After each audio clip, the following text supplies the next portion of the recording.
홍준표 자유한국당 대표가 고 성완종 경남기업 회장 쪽에서 불법 정치자금을 받았다는 혐의 대법원에서 무죄가 나왔죠.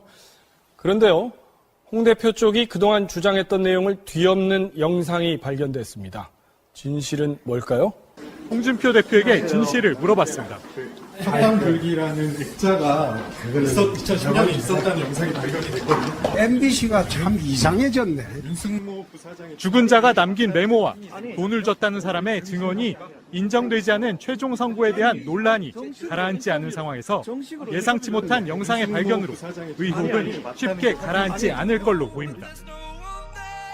그 홍준표의 척당불기. 야, 그 뜻이 엄청 멋있더만요. 네. 척당불기. 뜻이 있고 기계가 있어 남에게 얽매이거나 굽히지 않는다는 뜻으로 홍준표의 캐릭터와 참 잘 어울리죠. 그러니까 이게 이 척당불기 그 액자 이거를 최근에 첫 보도한 건 뉴스타파인데 뉴스타파가 찾아낸 영상의 원소스가 MBC 뉴스예요. 그러니까 MBC 뉴스를 쭉 보다 보니까 그때 당시에 보다 보니까 척당불기가 딱 위에 걸려 있는 거예요. 그래서 지금 MBC도 그것을 사실은 어떻게 보면 사장님께서 뉴스타파의 앵커셨기 때문에 그 뉴스가 이제 어떤 면에서 보면 약간 토스된 느낌도 들어요. 근데 그런 건데 홍준표가 이것은 답을 해줘야 된다고 생각합니다. 끝까지 모른다고 하겠죠. 그래서 MBC가 홍준표한테 물었겠죠, 당연히. 대표님 이거 어떻게 되신 거죠? 그랬더니 홍준표가 한 말이 있습니다. MBC가 참 이상해졌네. 저는 여기서 또 분노를 했어요. 도대체 대한민국의 대법원은 무엇을 보고 심리를 했는가? 언론이 이렇게 이런 뉴스에 나온 걸 갖고 증거를 들이밀었는데 증인의 증언이 증거 능력이 없다. 그러니까 무죄.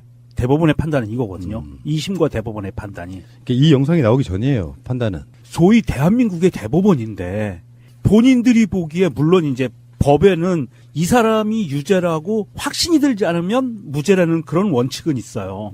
그런 이제 법을 배울 때 그런 거는 있거든요. 그래서 피의자 중심으로 하기는 하지만 증인이 명백하게 증언을 했는데 1심에서 유죄가 나온 거를 2심에서 증언이 믿을 수가 없어 대법원도 마저 믿을 수 없어 해서 무죄가 나온 거예요. 결론은. 그렇다면 지금 증인이 나왔던 그 배경화면이잖아요. 척당불기라는 예, 게. 예. 이렇게 이제는 언론에서 까발려지는데 대법원은 지금 무슨 말을 할 수 있을까? 대법원은요, 이 뉴스가 나오면은요, 기자회견을 해야 돼요. 대법원의 심리라는 건 그거잖아요. 2심에서 넘어온 서류 심사만 하는 건데 그게 판결 전에 밝혀졌더라도 이 대법원은 그렇게 판결할 수밖에 없었을 저는 그런 점도 있죠. 그 증인의 증언이 가짜라는 확신이 들지 않으면 또 그것 또한 인정해줘야 되는 거거든요. 그러니까 뭐냐면 이게 판사들의 그 판단을 할 때 이 사람이 유죄야라는 판단이 확실히 들지 않으면 무죄가 되고요. 이 증인이 한 증언이 가짜야라는 판단이 확실히 들지 않으면 그건 진짜 쪽으로 인정을 해줘야 되거든요. 1심과 2심이 달랐잖아요. 예. 근데 보통 대법원의 판결이 대부분 다 이렇게 된답니다. 그러니까 2심이 무죄인 경우는 대법원에서 무죄로 많이 평가해 주고요. 달랐을 때 2심이 유죄인 경우는 대법원이 유죄로 해주는 경우가 훨씬 많대요. 그래서 보통 이제 이런 경우죠. 1심과 2심에 있어서 달랐다고 하는 건 정확한 분석은 저는 이상 없다고 생각해요. 대법원의 지금 대법관들이 홍준표를 무죄를 만들어주고 싶어하는 심리가 51%인 사람들이 훨씬 많다라고밖에 표현할 방법이 없어요. 그렇죠. 맞아요. 네. 예. 1, 2심이 달랐을 때는 진짜로 그런 거잖아요. 지금 대한민국의 법체계가 사법부의 체계가 지금 기존에는 지방법원, 고등법원, 대법원이잖아요. 그래서 판사들도 관료주의화 됐잖아요. 서열화가 됐고 그러다 보니까 대법원 입장에서는 초심, 1심 법원, 지방법원의 수준이 낮게 보이는 거예요. 그러니까 이 고등법원은 그래도 경력 많이 쌓은 애들이야. 내 바로 밑에 있는 애들이야. 그래서 얘네들을 인정을 해주는 경향이 많거든요. 그래서 이번 정부에 이제는 그 1, 2, 3심을 끊어서 한다고 그랬잖아요. 지방법원은 지방법원대로 순회를 시키고 고등법원은 고등법원대로 순회시킨다 그랬어요. 그래서 이게 전담 판사가 되는 거죠. 1심 전담, 2심 전담. 이게 계급화가 아니라 이렇게 가면은 나중에는 대법원이 판단할 때 2심의 의견을 더 중요하게 받아들이는 그런 몰상식은 없어질 수 있다는 거죠. 근데 어제 혹시 MBC 같은 채널에 달라진 프로그램이 하나 더 있죠. PD수첩. 그 PD수첩이 첫 번째 방송했던 건 7년 MBC의 굴욕 뭐 이런 것이었고 두 번째 방송이 KTX 예. 승무원들 이야기였었거든요. 거기서도 대법원이 등장하죠. 1, 2심 전부 다가 승무원들 손을 들어줬던 판결을 대법원이 그걸 뒤집잖아요. 대법원이 파기환송을 해버렸죠. 그 중에 대표적인 핵심 중에 하나가 승무원들을 안전요원이라고 볼 수 있냐 없느냐. 왜냐하면 안전을 담당하는 직원은 파견이 불가능한 뭐 이런 식의 법 때문에 대법원이 이 사람들은 안전에 관련된 업무를 하지 않는다. 이 형태로 해가지고 파견 나가도 된다. 이런 방식으로 손을 들어준 게 대법원이에요. 그러니까 대법원의 평소 논리하고 다른 거잖아요. 대법원은 사실관계를 판단하는 게 아니라 법리만 판단하는 그 최고법원이라고 스스로 말하면서 그런 또 경우 그 KTX 경우에는 자기들이 사실관계를 다시 그러니까 판단하라고 판단해서 돌려보낸 거잖아요. 그렇게 판결했던 게 2년 전이에요. 2015년. 예, 예. 대법원이 이렇습니다. 어쨌든 간에 뭐 오늘 대법원 이야기는 아니고 홍준표가 했던 말 MBC가 참 이상해졌네. 이제 그러면 우리는 이제 이걸 반대로 해석할 필요가 있겠죠. 예. MBC가 상당히 많이 좋아졌네. 이런 느낌으로요. 그전에는 홍준표가 MBC만 보라고 그랬었거든요. 맞아, 그랬대. 김장겸 지키려고 온갖 거짓거리를 했잖아요. 예, 그 국회 보이콧하고 이렇게 막 갔다가 돌아오고 그랬었잖아요. 척당불기. 이 글자도 틀렸었다 그러죠. 그 척당불기하고 비슷한 뜻이 안하무인이라고 한다고요? 뭔가 홍준표하고 참 어울린다는 생각을 했습니다. 뜻이 있고 기기가 있어서 남에게 얽매이거나 굴피지 않는다는 뜻으로 홍준표의 좌우명 네, 중에 하나였는데. 안하무인. 그러니까 그러네. 안하무인이네. 뜻이 있고 기기가 있어 남에게 얽매이거나 굽히지 않는다. 이건 개망나니.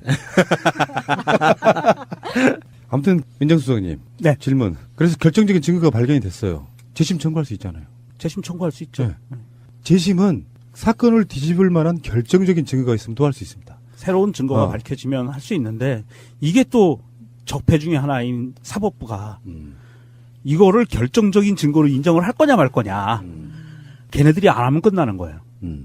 그거 아주 복잡한 문제입니다. 윤승모의 증언 중에서 당대표실에서 척당불기를 본 적이 있다고 구체적인 정황을 이야기한 거야. 그 증거 자료가 나오고 가보지 않으면 모르는 증거가 나온 거예요. 근데 우리는 안 걸려 있었어. 근데 나중에 영상에 보니까 걸려 있었단 말이에요. 이거는 결정적인 증거라고 봐야겠죠. 아, 그리고 지금 이 사람이 보면서도 그 척자가 틀렸다고 생각을 했다 그랬잖아요. 그런데 홍준표가 말할 때는 자기는 의원실이라고 얘기하고 그 다음에 당대표실이라고 이제 말을 바꾸거든요. 반박을 하거든요. 그러면 이 틀린 글자의 액자가 두 군데에 걸려 있었을 가능성이 있느냐. 그거는 거의 없다고 볼 수밖에 없잖아요. 나중에 이 척자가 틀린 것 때문에 홍준표가 저 액자 내리라고 했다 그러거든요. 자, 어쨌든 MBC의 보도 이것도 괜찮았고요. 예전 같으면 택도 없는 일이죠. 뉴스 밸류 없음. 뭐 이거 뭐 액자 하나 가지고 말이야. 자, 그다음 제가 아까 말씀드린 것처럼 약 9분 좀 넘는 시간 동안 오프닝을 하고 자기들 반성을 하고 세월호 이야기한 뒤에 정식 첫 뉴스로 시작된 게 바로 이 2천억 원대 이건희 차명계좌 떠발견 추가 수사 불가피 이것도 단독 보도로 나왔습니다. 도대체 이건희 소유로 돼 있는 돈이 얼마일까요, 과연? 이게 제가 좀 전에 이야기했던 것처럼 한자로 이야기하면 화수분이라고 합니다. 아마도 박정희와 버금가는 자산을 갖고 있지 않을까. 그럼 우리가 어디에 놀래야 돼? 박정희 둘 다? 놀래야 돼? 이건희 놀래야 돼? 박정희 건 누가 받았지? 아니, 이건희 죽을 때 진짜 이 돈 다 묻어주고 싶네요, 같이. 그러니까 이건희 정도 규모가 되면 그 비자금마저도 본인이 관리를 못해요. 예. 관리해주는 누군가가 또 있어야 그렇죠. 돼. 안전장치랄까 이런 게 좀 허술할 수밖에 없어요. 내가 봤을 때. 그러니까 그 관리인 중에 한 명이 박근혜였잖아요. 박근혜는 관리인들을 관리해주는 그런 역할을 보조해준 거죠, 박근혜가. 추가 비자금이 은행의 예금 계좌가 아닌 주식 계좌 20여 개 흩어져 있고 이 회장이 아니라 삼성의 전현직 임직원 명의였다. 이거는 뭐 이제 이런 거를 득템이라고 그러나요? 아니면은 왜 이런 거 있잖아요. 국밥 같은데 국물이 맞지 못해가지고 이렇게 숟가락을 휘저으면 고기에 나왔다 건져지는 것처럼. 지금 밝혀진 것만 이 정도면. 네, 근데 이런 재벌들의 사고방식, 그러니까 돈 많은 사람들의 사고방식이 저로서는 정말 이해하기 힘든 게 이걸 발견하게 된 계기가 삼성동 자택 인테리어 공사 때문에 시작된 거잖아요. 이게 지돈으로 하는 게 아니라 회사 돈 끌었었다는 의혹이 불거져가지고 그걸 고발이 들어와서 조사를 하다 그렇죠. 보니까 여기까지 오게 된 거거든요. 자기가 그 2천억 수조 원의 돈을 깔끔하게 지키고 싶으면 그냥 자기한테 필요한 돈은 자기 돈으로 쓰면 되잖아요. 그 1조 원에서 뭐 1억 좀 빠진다고 큰일 나는 것도 아니고. 그러니까 우리가 비자금 그러면은 너무 많은 이야기를 들어가지고 예. 별거 아닌 것처럼 생각하는데 기업들의 비자금이란 다른 게 없어요. 이웃 남아서 공적으로 서류상에 남아있는 돈이 아니고 회사가 벌어들인 돈을 슈킹, 횡령, 삥땅한 네. 거예요. 네. 지가 개인적으로 가져갈 수 없는 돈을 훔친 거죠. 계속해서 훔쳐가지고 네, 네. 담아놓는 거거든요. 어마어마한 범죄. 다른 말로 말하면 절도에 가깝고요. 네. 장발장과 생각을 해보면 공적인 자금을 이건희가 또는 뭐 최태원이 신격호가 온갖 사람들이 만드는 그 모든 비자금은 다 횡령입니다. 근데 금액이 무려 수천억 원대의 그 더미가 계속 발견되고 있다는 거는 그 이전 보도에서 나왔던 게 4조 5천억이었잖아요. 그 4조 5천억 말고 2천억이 추가로 발견된 거죠. 그러면 2천억에서 끝나지 않을 거라는 확신이 그렇죠. 점점 예. 더 드는 거죠. 부럽다 진짜. 이 중에 분명히 까먹고 있는 돈이 있을 거야. 그걸 찾아라. 그러니까 비트코인보다 낫다. 그 차명으로 갖고 있던 사람이 이 무슨 돈이지라고 그냥 겁나서 가만히 보고 있었는데 아무도 안 찾아가. 그런 돈이 분명히 있을 거예요. 있을 거예요. 예. 많을 겁니다. 어떤 경우냐면 그 명의를 빌려준 사람, 명의 대여자가 사망한 경우 그냥 상속되거든요. 내가 옛날에 상황이 안 좋을 때 있잖아요. 못 쓰던 계좌가 있었어요. 깡통 계좌지. 예. 가끔씩 한번 들여다본 이유가 뭔지 아세요? 혹시 옛날에 돈을 갖고 튀어라라는 영화가 하나 있었어. 예. 박주고 나오는 건데 그 조폭들이 비자금을 하다가 전혀 안 쓰고 있는 그 계좌에다가 돈을 집어넣잖아요. 그런 돈이 혹시나 떨어지지 않을까. 그렇게 한번 해본 적도 있었어. 이게 그 회사의 여러 자금으로 써야 되는 것들이에요. 노동자들이 월급을 올려주거나 기술 개발을 하거나 주주들한테 배당을 하거나 뭐 여러 가지 용도로 쓰일 돈들을 다 가져가는 이 자체가 우리나라 기업 문화에서 가장 나쁜 것 중에 하나예요. 결국은 노동자들이 제대로 된 임금을 못 받는 것도 이런 이유에 출발하는 거예요. 이런 사람들을 또 법으로 단죄하고 재판에서 벌을 주려고 할 때 재판부에서 꼭 쓰는 말이 있죠. 그동안에 국가 경제에 기여한 바를 감안해서 감량해주는. 그 당시에 삼성특검이 10,000개 넘는 계좌를 추적했단 말이에요. 모든 차명 계좌를. 네. 그 어떻게 찾을 수 있냐면은 보통 임직원들 명의로 돼 있다 그랬잖아요. 그 관련된 사람들 다 뒤져가지고 월급 통장도 아니고 개인 계좌도 아니고 뭔가 어디서든가 흘러 들어왔던 돈들을 찾아냈던 게 10,000개였다고 보면 엄청나지 않습니까? 예. 근데 그때 못 찾은 건지 안 찾은 건지 모르지만 또 나왔다는 거죠. 이게 그러니까 그 주진우 기자가 얘기한 저수지 이제 최종 종착점은 이제 남은 거는 거의 저수지만 남은 것 같아요. 거의 대부분 이제 뭐 주식 계좌까지 나왔고 뭐 CD 같은 거는 이미 다 뒤졌을 테고. 예, 분명히 이 장부가 있을 거예요. 수기로 기록한 장부가 분명히 없을 수가 없을 것 같아요. 이 정도면. 아니 사실요. 엑셀 파일로 된. 사실 대한민국에서요. 대한민국 검찰과 경찰이 맘먹으면요. 다 합니다. 안 하는 거지. 그렇지. 뭐 시간과 인력 이런 걸 이유를 핑계를 들어가지고. 대서 예. 그러니까 그 조준웅 특검이 나중에 자기 아들이 삼성으로 들어가잖아요. 특검이 끝난 뒤에. 예. 그 조준웅 특검이 탈탈탈 털어줬으면 삼성으로 들어갈 수 있었겠습니까? 이명박도 정호영 특검이 묻었잖아요. 그거 똑같은 거야. 알고도 덮었다는 게 훨씬 정황적으로 맞는 이야기잖아요. 진짜 중요한 키를 봐주고 나니까 아들을 취직시켜준다지. 그것만 했겠습니까? 현찰로? 안 좋겠어요? 솔직히? 뭐 저기 유럽이나 미국의 뭐 고급 주택도 아마 차명으로 줬을 것 같고요. 그렇죠. 예. 예, 그다음에 뭐 저수지 안에도 뭐 일정 부분 한 컵 정도는 줬겠죠. 한 컵. 아, 한 컵 궁금하네요. 죄송합니다. 예. 한 곱부. 인천 앞바다에 사이다가 떴어도. 그렇죠. 그래도 그 사람들한테 그 복관이 비어 있는지 모를, 그러니까 조금이라도 빈 건지 모를 정도 예. 돈. 그렇죠. 아, 진짜. 저수지에 한 곱부. 나는 딱 인간형은 두 가지가 있다고 봐. 뭔가 정말 철학을 갖고 그 사유, 그러니까 물질을 욕심 부리는 거에 대해서 정말 초탈한 사람 하나. 그리고 완전히 유물론적 사고 방식을 갖고 살면서 오로지 나 어떤 영화에서 옛날에 그 노랑머리인가는 영화에서 나오는 원조교제한 아저씨가 딱 그런 거잖아. 내가 뭐 돈 갖고 너 같은 젊은 애들을 내가 돈 주고 산다는데 이게 딱 국가 발전에 이바지하는 거야. 그런 거야. 윤리 같은 건 없고 오직 돈만 숭배하는 인간들 유형이 있는데 이건희 같은 자들이 또 그러면서 이제 우리나라의 경제인이고 존경받을 사람, 되게 유명한 삼성전자의 회장 정도 되는 사람이니까 뭐 존경받아야 된다고 생각하는. 나중에 알고 보면 그 돈 횡령해가지고 여자분들 한 5분 불러다가 굉장히 만족하시고 한 번에 500만 원씩 주시고 2천만 원이었던가요? 수고했어. 그러니까 지금 현재 대한민국에 오늘 현재까지도 대한민국의 검찰 경찰이 얼마만큼 봐주고 있냐면 이건희 회장이 과연 심장마비였는지 아니면 누군가 위해를 가해서 그렇게 심장마비 증상이 온 건지 조사도 안 했어요. 경찰 검찰이 대면 조사도 안 하고 진술도 안 받고 지금 그러고 있어요. 이건희 회장이 살아있다고는 가정하에 홍모 여사의 복수 이런 거야 그러면? 그러니까 그건 모르지. 나는 그건 모르겠는데 아니 이건희 회장이 자연스럽게 병 때문에 질병 때문에 지금 몇 년 동안 저러고 있는지 아니면 정말 누가 가둬놓고 있는 건지 이거는 조사를 해야 돼요. 사실 알려진 바에 따르면 이건희 회장이 저 상태로 지금까지 버티고 있는 건 세계사적인 의학적 쾌거죠. 이게 사람이 당장에 식물인간 상태로 뭐 10년, 20년 갔다는 그런 기록들은 많지만 삼성그룹 차원의 보도에 따르면 굉장히 건강하시다고 하잖아요. 의식도 있고 TV도 보고 삼성 라이온스가 우승할 때는 뭐 응원도 했다 뭐 이런 이야기도 있고 그런데도 불구하고 한 번도 등장은 안 해. 그래서 자기 아들은 법정에서 말실수도 하고 돌아가셨다고. 그 분명히 말실수라고 본인이 그랬으니까. 회장님이 살아계셨을 때. 예.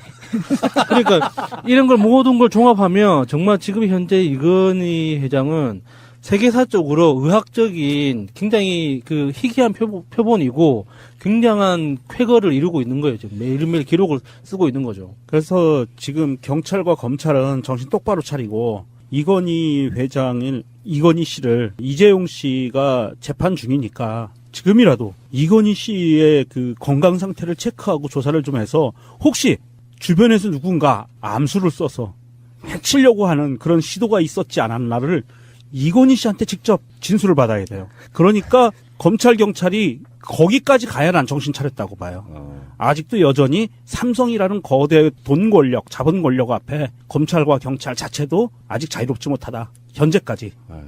어쨌건 그 아버지를 죽이고 싶어하는 이재용의 말실수는 충격적이네요. 이 겨루 자식이네.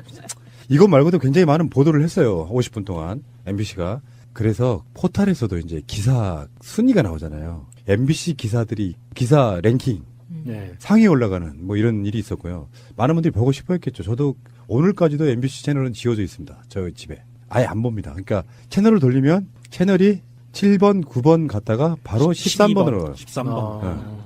그 정도로 배신감이 컸던 그런 방송이고요. 신뢰라는 건 무너지긴 쉬워요. 근데 회복하는 데 시간이 많이 걸리고 거기에 지금 당장의 어떤 효과를 노리는 분들도 없을 거예요. 그런 얘기 합니다. 본인들도 그 방송에서. 시간 오래 걸릴 거겠지만 최선과 진정성을 다해가지고 뭐 노력하겠다 이런 얘기도 하고요. MBC가 정상적인 뉴스를 하는 날 상당히 감회가 새로웠던 부분이 있고요.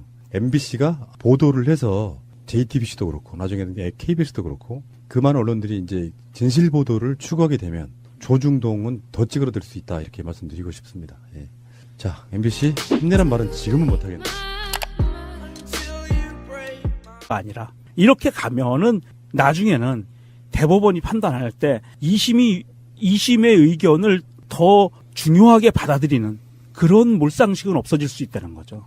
근데 어제 혹시 MBC 같은 채널에 달라진 프로그램이 하나 더 있죠. PD수첩. 그 PD수첩이 첫 번째 방송했던 건 7년 MBC의 굴욕 뭐 이런 것이었고 두 번째 방송이 KTX 승무원들 이야기였었거든요. 거기서도 대법원이 등장하죠. 1, 2심 전부 다가 승무원들 손을 들어줬던 판결을 대법원이 그걸 뒤집잖아요. 대법원이 파기환송을 해버렸죠. 그중에 대표적인 핵심 중에 하나가 승무원들을 안전요원이라고 볼 수 있냐 없느냐. 왜냐하면 안전을 담당하는 직원은 파견이 불가능한 뭐 이런 식의 법 때문에 대법원이 이 사람들은 안전에 관련된 업무를 하지 않는다. 이 형태로 해가지고 파견 나가도 된다. 이런 방식으로 손을 들어준 게 대법원이에요. 그러니까 대법원의 평소 논리하고 다른 거잖아요. 대법원은 사실관계를 판단하는 게 아니라 법리만 판단하는 그 최고법원이라고 스스로 말하면서 그런 또 경우 그 KTX 경우에는 자기들이 사실관계를 다시 근데 1심에서 유죄가 나온 거를 2심에서 증언이 믿을 수가 없어 대법원도 마저 믿을 수 없어 해서 무죄가 나온 거예요. 결론은. 그렇다면 지금 증인이 나왔던 그 배경화면이잖아요. 척당불기라는 게. 이렇게 이제는 언론에서 까발려지는데 대법원은 지금 무슨 말을 할 수 있을까? 대법원은요, 이 뉴스가 나오면은요, 기자회견을 해야 돼요. 대법원의 심리라는 건 그거잖아요. 2심에서 넘어온 서류 심사만 하는 건데 그게 판결 전에 밝혀졌더라도 이 대법원은 그렇게 판결할 수밖에 없었을 저는 그런 점도 있죠. 그 증인의 증언이 가짜라는 확신이 들지 않으면 또 그것 또한 인정해줘야 되는 거거든요. 그러니까 뭐냐면 이게 판사들의 그 판단을 할 때 이 사람이 유죄야라는 판단이 확실히 들지 않으면 무죄가 되고요.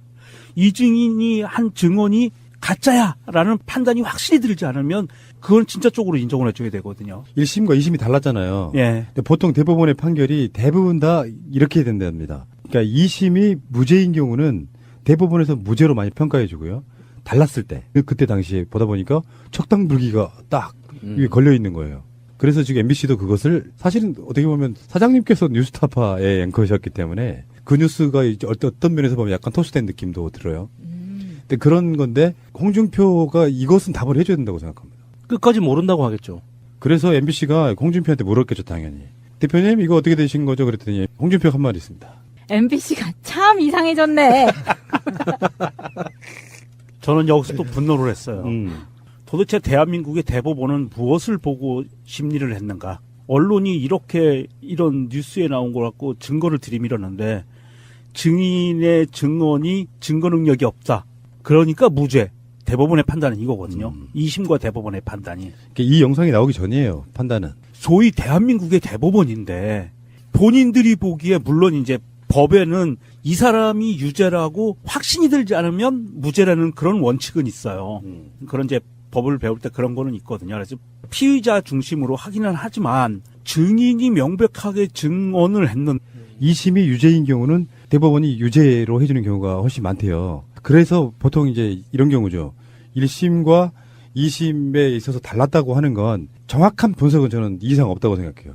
대법원의 지금 대법관들이 홍준표를 무죄를 만들어주고 싶어하는 심리가 51%인 사람들이 훨씬 많다라고밖에 표현할 방법이 없어요. 그렇죠. 맞아요. 예. 1, 2심이 달랐을 때는 진짜로 그런 거잖아요. 지금 대한민국의 법 체계가 사법부의 체계가 지금 기존에는 지방법원, 고등법원, 대법원이잖아요. 그래서 판사들도 관료주의화 됐잖아요. 서열화가 됐고 그러다 보니까 대법원 입장에서는 초심 1심 법원, 지방법원의 수준이 낮게 보이는 거예요.